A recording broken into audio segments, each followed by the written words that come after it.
highest certified drinking water in the nation. We have awards. Like I said, we have our own water system, and it is top of the line. So keep up the good work. Next up, we have the consent agenda. Is there anything anybody would like to remove prior to me going over it? Okay, we got January 13, 2020 board meeting minutes. Today, January 27, 2020 bill payment, and the Treasurer's Office December 2019 report. Motion to approve the consent agenda. What? Any further discussion? Okay, this is a roll call vote. Bartolotta. Yes. Roscoe. Yes. Marquis. Yes. Thomas. Yes. Wall. Yes. Joliet. Yes. Birch. Yes. Okay, next up, we got the board liaison reports. Tony, you want to kick it off? So, January 15th, we've had youth assistance. Just a few things. The annual youth recognition is March 18th over at Kettering High School. Our next meeting will be February 19th at 5:30 over at the CAI building. And as always, we're always looking for more volunteers and youth assistance. Tomorrow I have a planning commission meeting, which I will report at our next board meeting. Okay. Steve? Nothing to report on cable commission. The only thing I'd like to do is just pass on the passing of Howard Heitzig, one of our commissioners. He was Waterford School. He worked for the Waterford schools for 40 years as superintendent. He passed quite quickly, I think a week ago.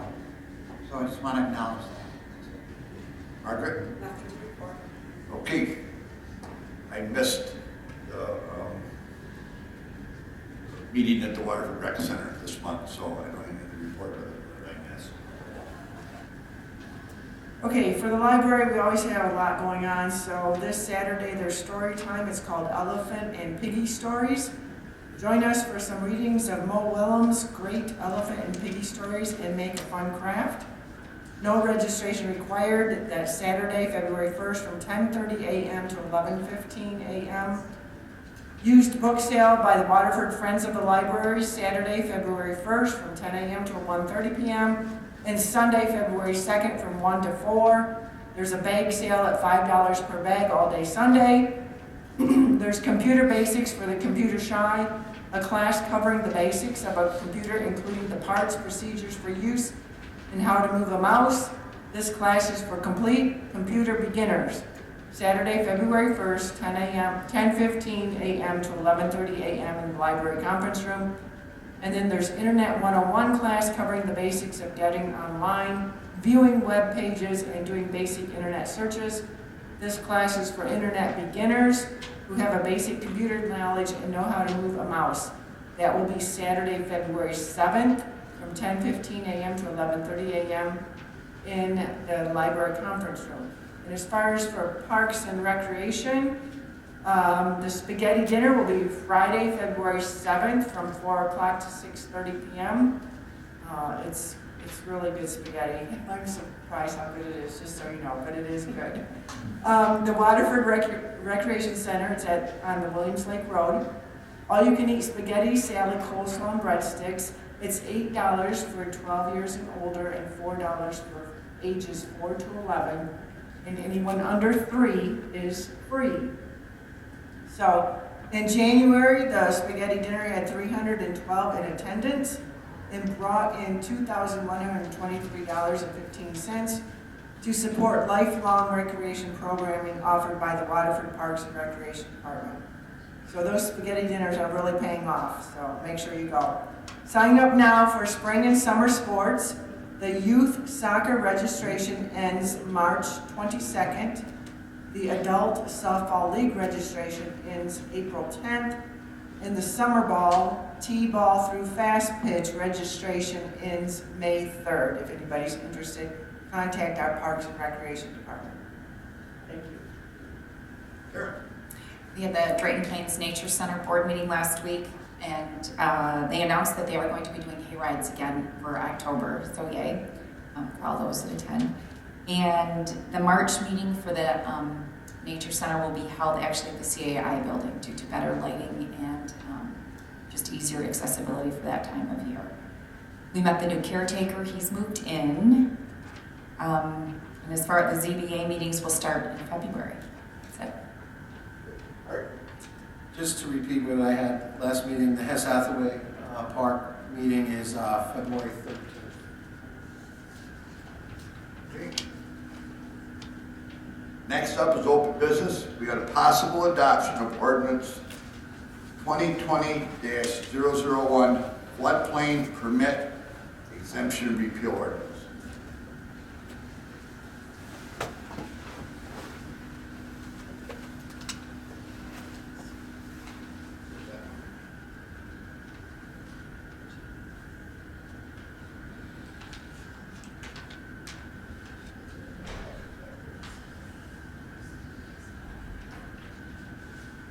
We can't do that, though. Okay, we can open this for public comment at 6:19 p.m.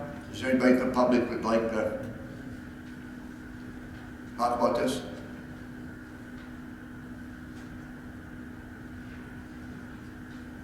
Okay. Call it closed at 6:20.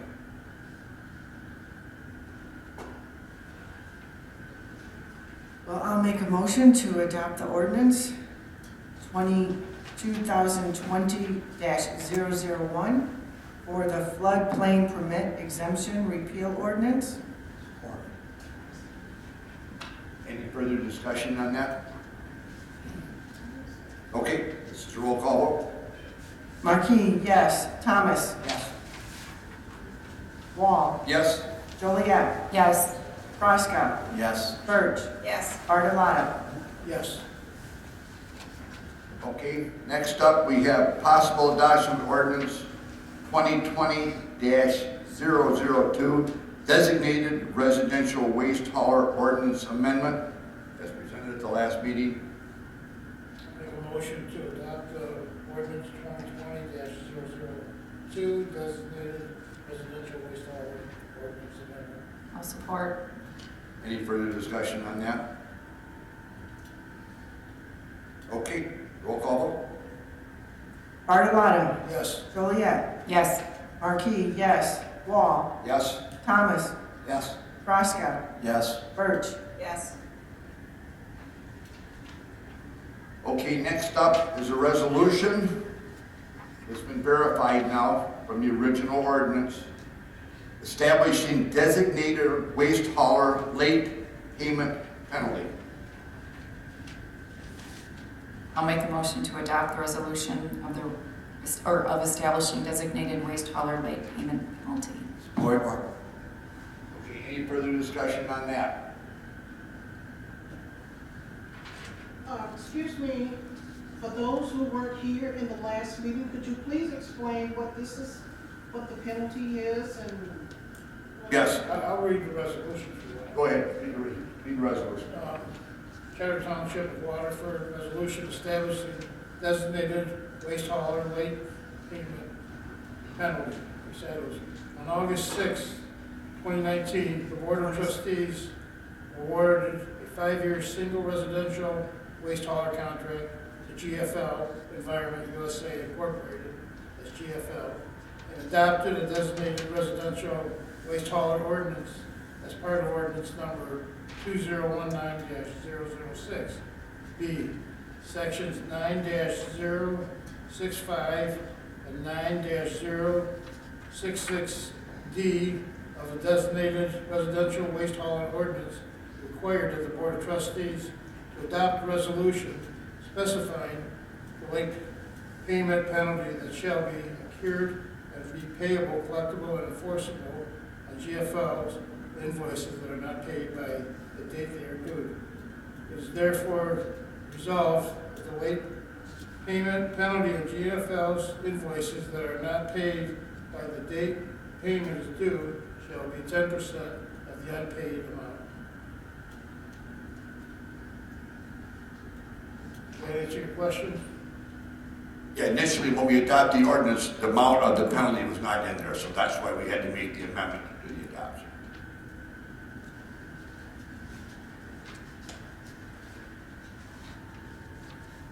Okay, any further discussion?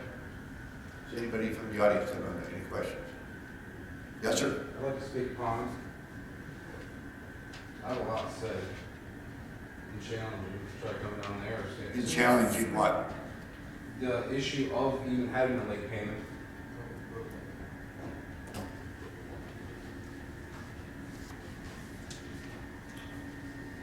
Good evening. Can you state your name, please, and My your name address? is Chase Seibert, resident of Waterford, newly as of last year. Since upon moving to Waterford, I had always had my trash picked up. It's been included in either property tax or some form of tax. Since moving here, I could find my own. No problem, that's fine. The problem became when the notice was sent October 16th by Advanced Disposal. Up and just dropped us. Okay, can you hold on a minute? This has nothing to do with the adoption of this late payment penalty, so let's get this out of the way, and then we'll be open up for public comment. Okay, perfect. Come on back up. Okay, perfect. Okay, thank you. Okay, is there anybody else has any questions about the late fee? Okay. Do we have a motion?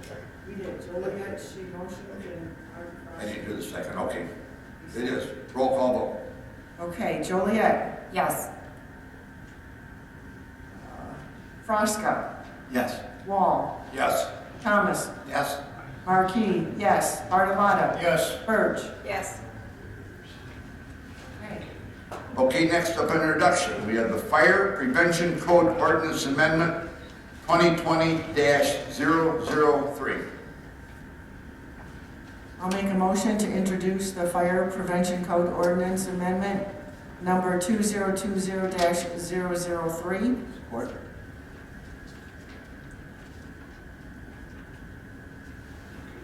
Okay. Yep. Any further discussion on that? Anybody have any questions? Okay, so roll call vote. Markey, yes, Frosca, Yes. Joliet, Yes. Birch, Yes. Bartolotta, Yes. Wall, Yes. Thomas. Yes. Okay, under new business, a resolution to adopt poverty exemption policy and guidelines for 2020.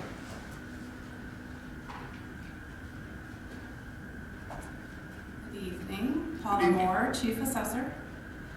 Just wanted to present this resolution to you all. This is something that is part of the AMAR guidelines that we have to establish a percent or a dollar threshold for asset test. We decided to use, I met with the board of review members who are residents of the Waterford. So we determined a dollar amount and decided to use the income guidelines that are established by the federal government. And just asking you to approve the resolution for us for this year. And we have the attached guidelines. Guidelines are pretty much the same as they always have been, and then a little bit updated application. This does fall under the discretion of our board of review, correct? Correct. When the decisions they make. It's under the assessor, and the board review determines if they qualify for the poverty exemption. We do, the thought is that every taxpayer should pay 3.5% of their income towards taxes. But in some circumstances, that's impossible for them, so that's where they can get an exemption. Okay, so it comes before the board of review, they make a recommendation, deal with the information that they gather, and then you guys go from there. Correct. Okay. Any other questions?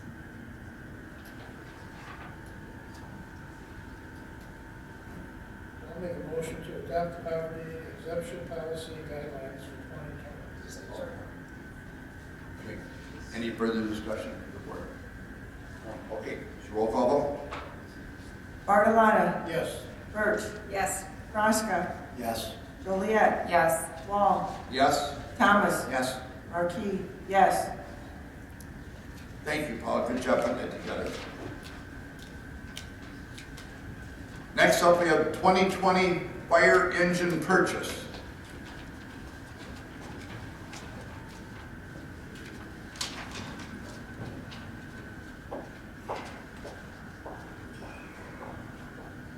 evening, Board. Good evening, Chief. Matt Covey, Fire Chief, at your Regional Fire Department. With the SAD monies that were approved back in 2019, we're starting to make somewhat of a small impact on our fleet.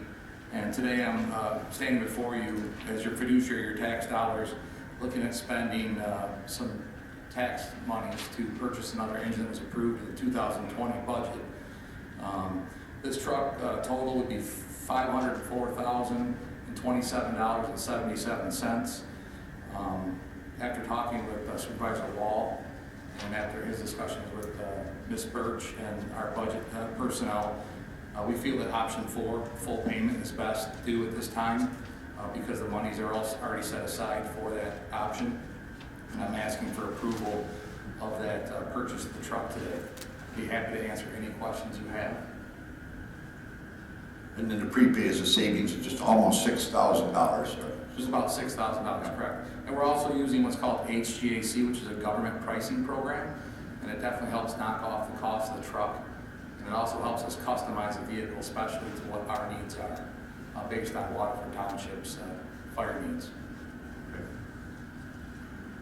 Make a motion for the 2020 fire truck purchase to authorize prepayment of $504,027.77 from account 20630-97136. Support. Okay, any further discussion or any other questions for Chief Covey? Nice job. It looks like this delivery won't come for 14 to 16 months.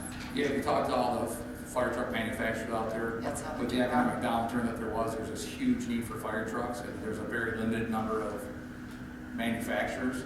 It shrank dramatically in after 2007, 2008, how many people manufacture them. So it's a 14-month window. I truly believe that we should see it this year. They have done some changes at their factory, and they're hoping to move up production, but time will tell. So. Yeah, and again, it's, like I said, that people stretched out and stretched along as the economy recovered. They got finances, and nobody was purchasing fire trucks. Now everybody's purchasing fire trucks. So it's gone from one extreme.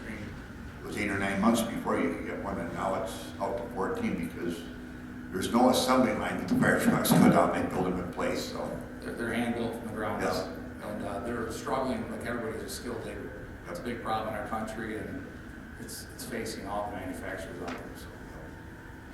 Are you supposed to pay the entire amount up front, or do you pay so much at the beginning and then when it's delivered?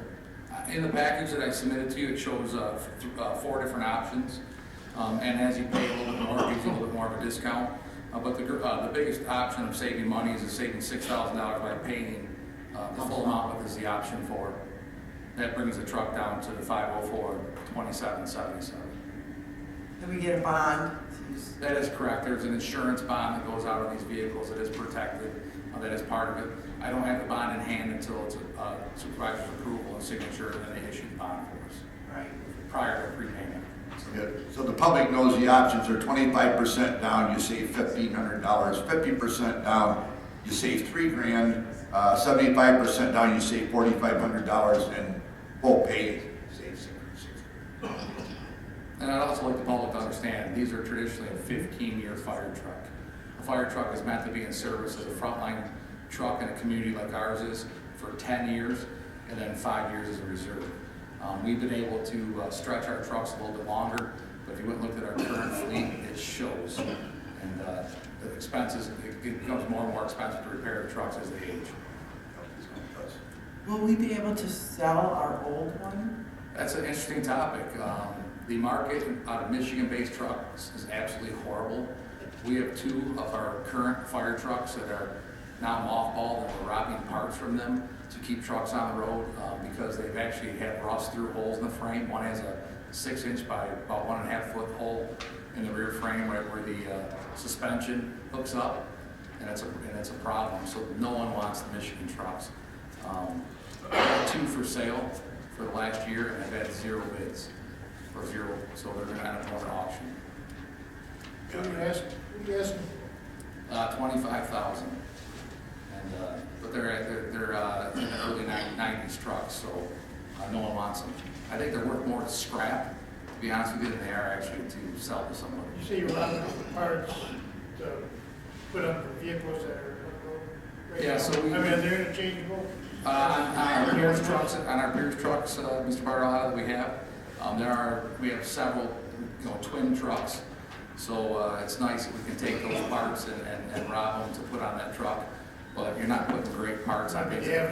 We wouldn't be doing that with brake components, with tires, that type of stuff, or rims. You're talking pieces of trim, door handles, that type of stuff. Nothing that has to do with the drivetrain. So we're not piecing trucks together to make them unsafe. I promise you that. I never said that. No, I know, but I want thought to you be were. very clear on that it's, stuff that can be used, I didn't cosmetic know stuff. if an axle off of one another one, or brakes or whatever.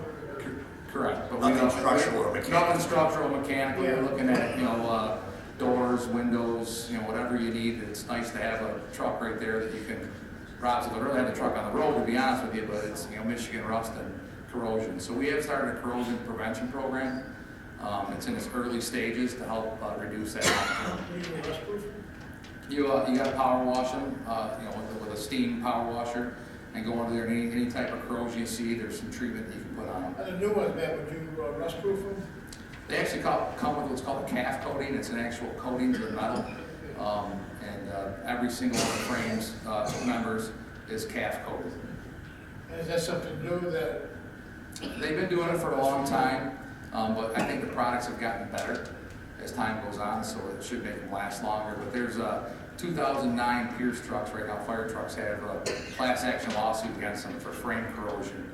Our neighbor in Independence Township is currently dealing with that problem. We're not buying Pierce, we're buying Suffolk.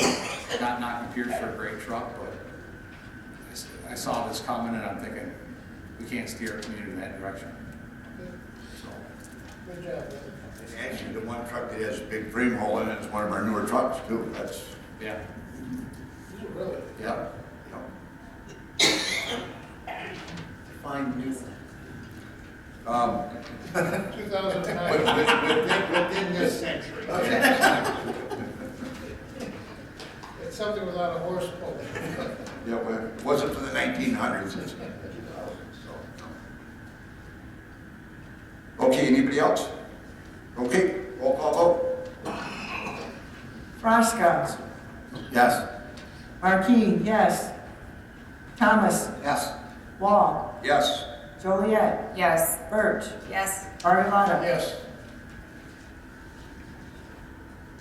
Okay, next up, we have a budgeted rescue ambulance remount. So I believe most of the board is familiar, but for the audience, back 3 years ago, Chief Lyman and I approached the board on changing the way we handle our ambulances. We based it on a study out of Cincinnati, Ohio, which is a very busy EMS community. And what they do is the box, which is the big square box on the back of the truck where the patient's at, Cincinnati puts 1 million miles on a box. Basically what they do is they re-chassis the truck. They take the box off, they repaint it, they go through it, they fix it up, and they put a whole new chassis. That's the rolling chassis, brand new vehicle with an old box or a used box.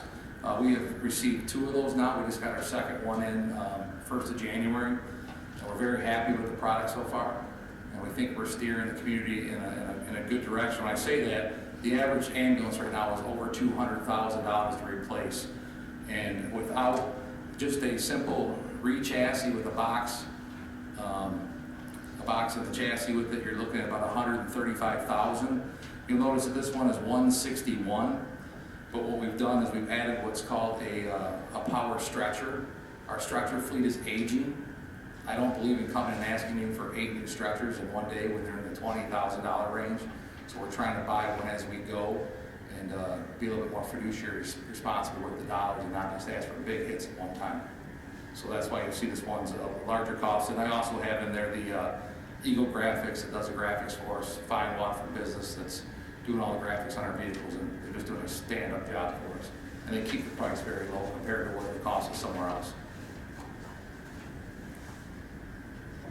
Yeah, we did that in the last one. We put a new stretcher in that one too. So again, like you said, it costs the same amount of money, but you're doing it in increments rather than one, $185,000 bill. So Matt, Total cost is 161, 359. That's it. That is correct. They'll give us that penny on. I'm sure I could ask. And that's with the Pro Cot and everything.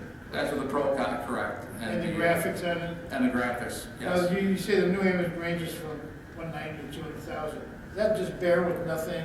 That's not No gonna come with graphics, your- no Pro Cot, nothing? Correct, that's just buying a stock ambulance from like a company like EVP Plus, where we're currently having our trucks re-chassis at.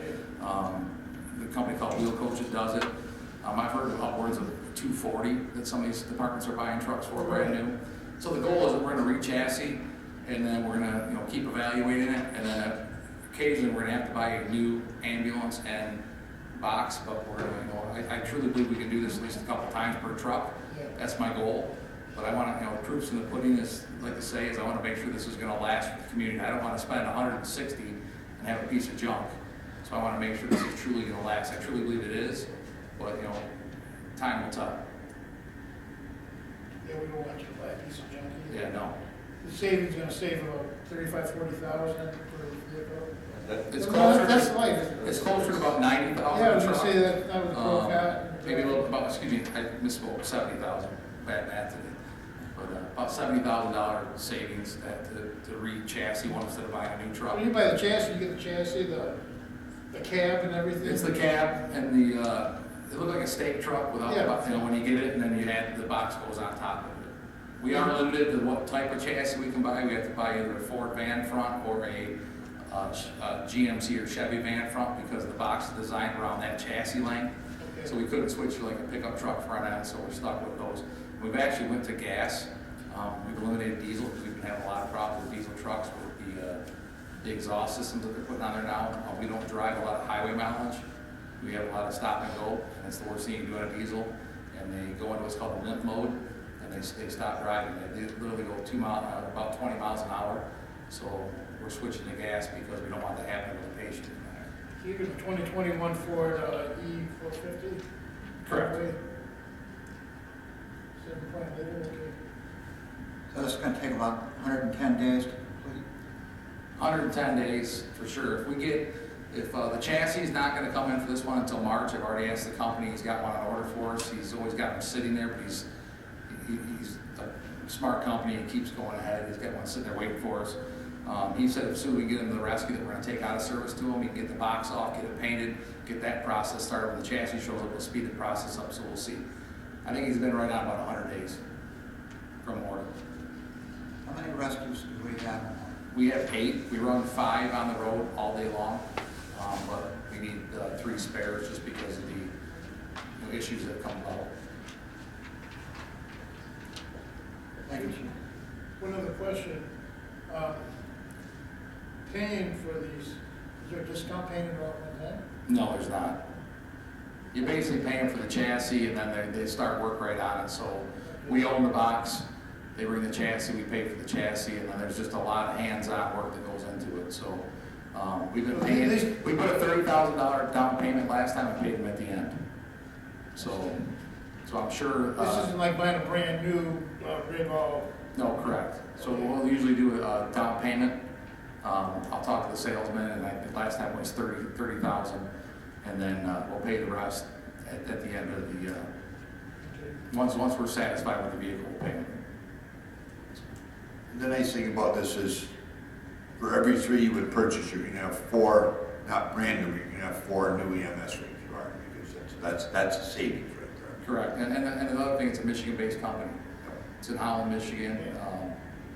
They do mostly motorhomes, and then they also do the ambulance remounts, and they're a well-known company and keep business in Michigan. When are they gonna start? In March? I'm hoping to get the current truck that we have, we're gonna take out of service to them now, so they can get the box off and they can start getting the box processed. And Okay. we get everything done to that, and then when the chassis rolls in, it's being put together. Yeah, it should speed it up. I just got one more question. The ProCat, 21,000, almost 21,500. That is so much. It looks just like a stretcher. I looked at the picture. So Can you explain? Yeah, I would love to invite anyone ever to come over to the station to see what they do. Number 1 injuries in the fire service is back injuries and shoulder injuries. So our population is not getting any smaller. Our average patient, adult male, is probably 225 to 230, and they're heavy. They have to be picked up. So these cots now have hydraulic motors that actually raise the patient up. So you still have to carry the cot in. It doesn't make it go up and down stairs. It doesn't make it go up and upstairs in your house or in the basement. What it does is you get the patient on it, raises and lowers the patient. And then actually in our ambulances now, I call it like a forklift. We actually have cot, a machine in the back of the ambulance that the cot locks into. You hit the button, the legs raise up, and it actually picks the cot up and puts it in the truck for us. Really? So if you looked at our work comp cases, it's dramatically changing our work comp when it comes to back injuries. Really, you help with It's back huge. injuries. The sad thing is, you figure when you go on a medical call, you have the first patient contact, you have to pick the patient up, get him on the cot, and you have to you used to have to physically pick the cot up, take it out to the truck, pick the cot up again, put it in the truck, take it out of the ambulance when you get to the hospital, and then take the patient off again and put him onto a bed. So it's just cutting down a tremendous amount of lifts for our firefighters and just makes it safer. And they're rated about 850 pounds. So we have a few facilities in Waterford Township that require us to handle some obese patients, and we need these cots. Thank you for educating me. They work amazingly well. It is. I had a chance to see them at the firehouse. Okay. I'd implore anyone to come by and see it, because it's an amazing invention. But they're expensive. It's got the word medical on it, so it's kind of like buying a government hammer. What's the lifetime on these things? Our current stretchers probably average 10 years old at least. I'm talking about the programs. But the cot itself, the cot itself is probably 10, 15 years, depending how. We keep a program where we have someone that comes out and maintains them for us. If there's a problem, they come out and fix them. And they do a great job of helping keeping them going. It saves a lot of money by not buying new ones, every 5 years. That's cheap. Yeah, not at all. Thank you. The whole package with the lift thing is about $40,000. So we got the list through a federal grant. Yeah, that was 9%. 90% match, correct. We had to buy one because the grant was only for 7.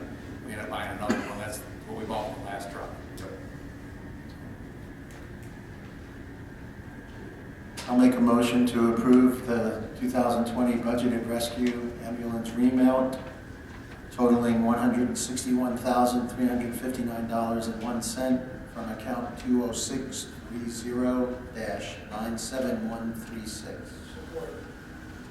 Any further discussion or any more questions for Chief Covey? Roll call vote? Fresca, Yes. Bartolotta, Yes. Marquis, yes. Wall, Yes. Thomas, Yes. Birch, Yes. Joliet. Yes. I'd just like to thank the board for your continued support and also the residents. We couldn't do it without the residents and without you guys, so thank you. It's a win-win for both of us. Yes. Right. Thank you. Thank you, Chief. Covey, Matt, thank you for the work you've done. You You bet. saved a ton of money, You bet. makes it easier to get a yes vote. Thank you. Okay, next up, we have the purchase of 2 marked patrol vehicles.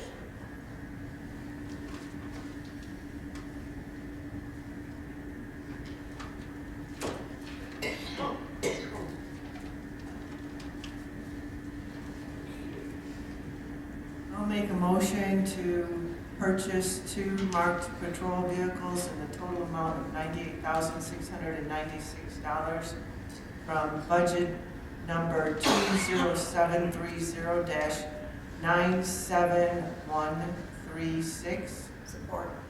Again, this is part of the SAE money.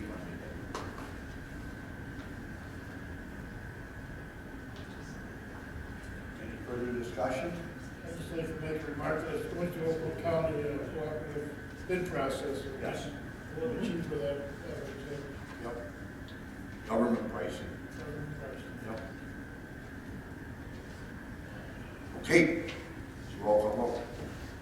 Marquis, yes. Birch, Yes. Bartolotta, Yes. Wall, Yes. Thomas, Yes. Fresca, Yes. Joliet. Yes. Okay, next up, we got award of drinking water well and well pump maintenance contract.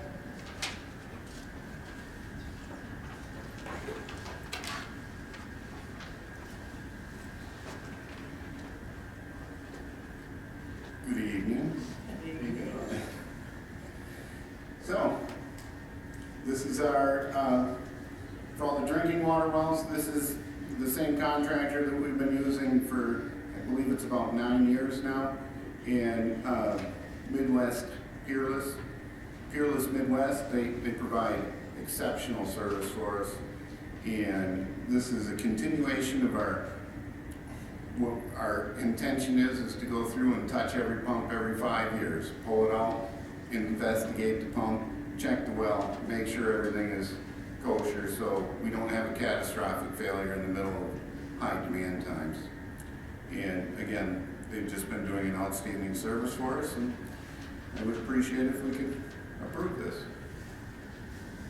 Well, I'll make a motion to approve Peerless Midwest Well Service Contract for 2020 from the Water and Sewer 59041-92230 count not to exceed $222,000. Support. And this was in the 2020 budget. Yes, it was. This is overhaul of 3 pumps and motors and then 2 well connections. Yep. Right.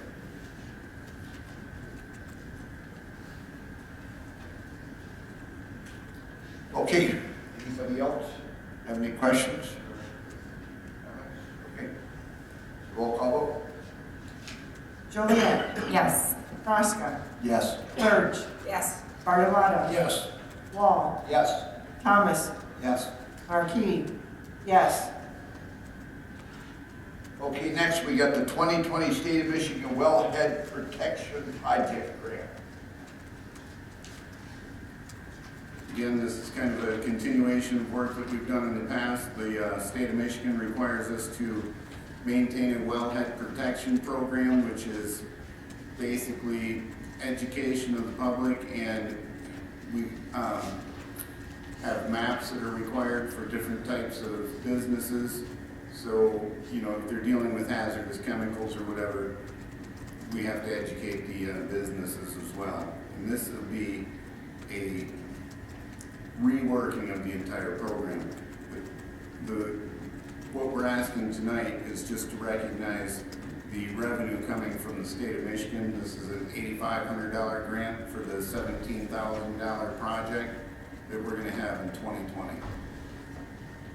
I'll make a motion to accept the 2020 State of Michigan Wellhead Protection Project Grant in the amount of $8,500 from the State of Michigan and amend the budget account to accept the money. The account number is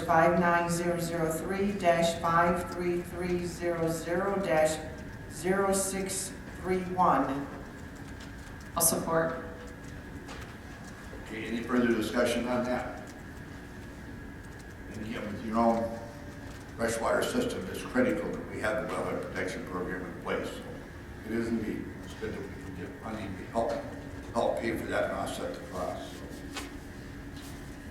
Anybody else have any comments or questions for us? Thanks for getting the grant. Yeah, good job. Well, thank you. Okay, this is a roll call vote. Marquis, yes. Joliet, Yes. Wall, Yes? Thomas, Yes. Birch, Yes. Frosca, Yes.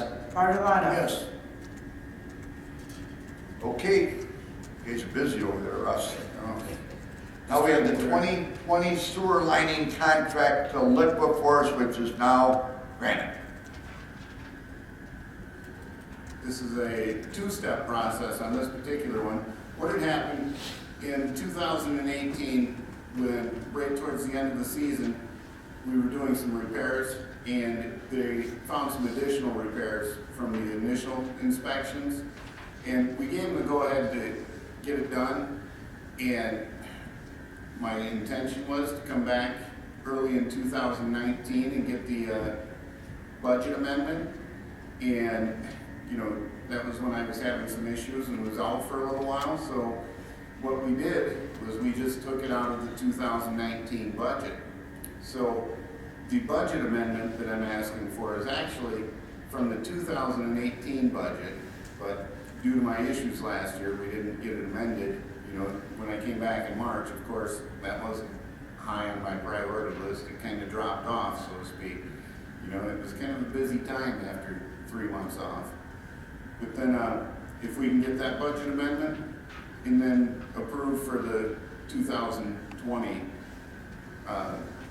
sewer lining, which is, again, big bang for your dollar. I mean, you go through, there's no dig. They basically put a sock inside the sewer, blow it up, expand it, and it's called a cured in place pipe.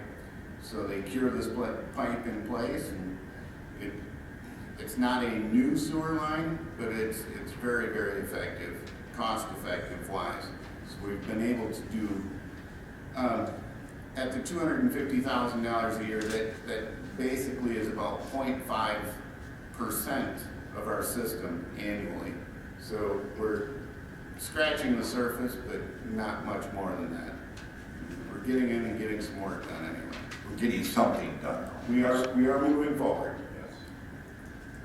So you need 2 motions on this? Yes. I want to make motion. 2 motions. First one would be approve an amendment to the 2019 liquid force purchase order numbers 169579 from the originally budgeted $250,000 to $273,537 and an additional amount of $23,537 from account number 59055-97010. A second. Sorry. Go ahead. My second motion is to approve the budget. Budget is single source sewer main rehabilitation contract with Granite Interline Services for not to exceed 2020 project cost of $250,000. Support. That budget account is the 59055. I'm sorry, yes, same account. Yep. Okay, anybody else have any questions? Okay, roll call vote. Bartolotta. Yes. Praska. Yes. Joliet. Yes. Birch. Yes. Thomas. Yes. Wall. Yes. Marquis. Yes. Thank you. Thank you, Russ. Okay, this brings us to the end of our agenda. We will open it up for public comment, and public comment is limited to 3 minutes per topic. So,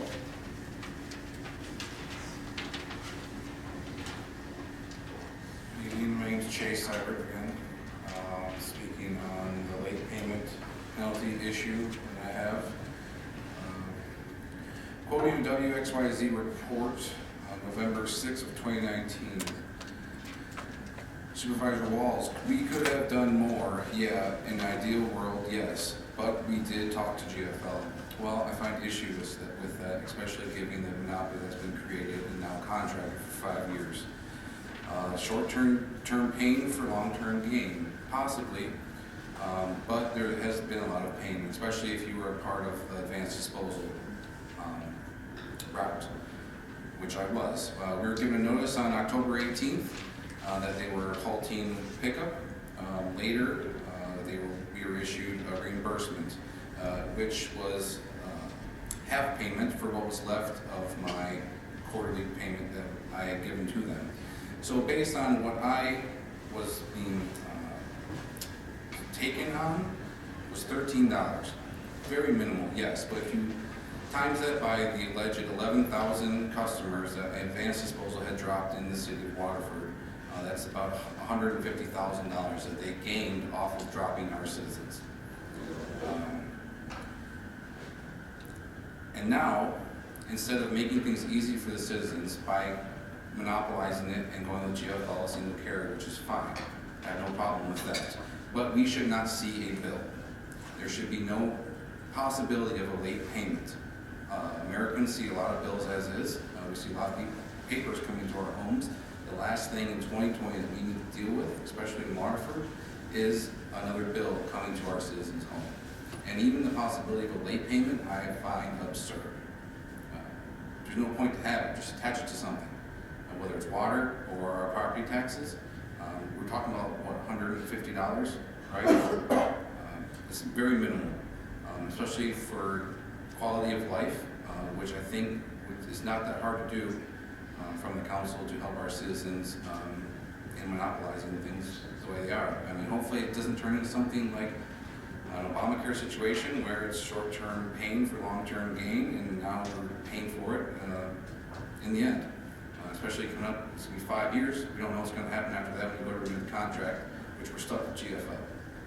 So.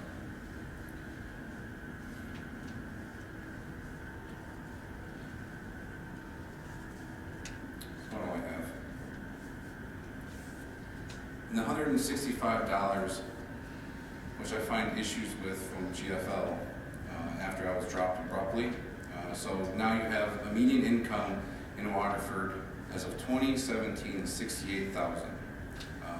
Hopefully we have dual income in Waterford. Most come up. To come up with $165, and this is it, quickly is rough, especially when many Americans live paycheck to paycheck. I have gone and was forced to take my trash into White Lake to my parents' home because we could not afford it with my newborn. That's just one of, I'm assuming, many issues that our citizens have. Thank you for your time. Thank you. Okay, is there anybody else for public comments?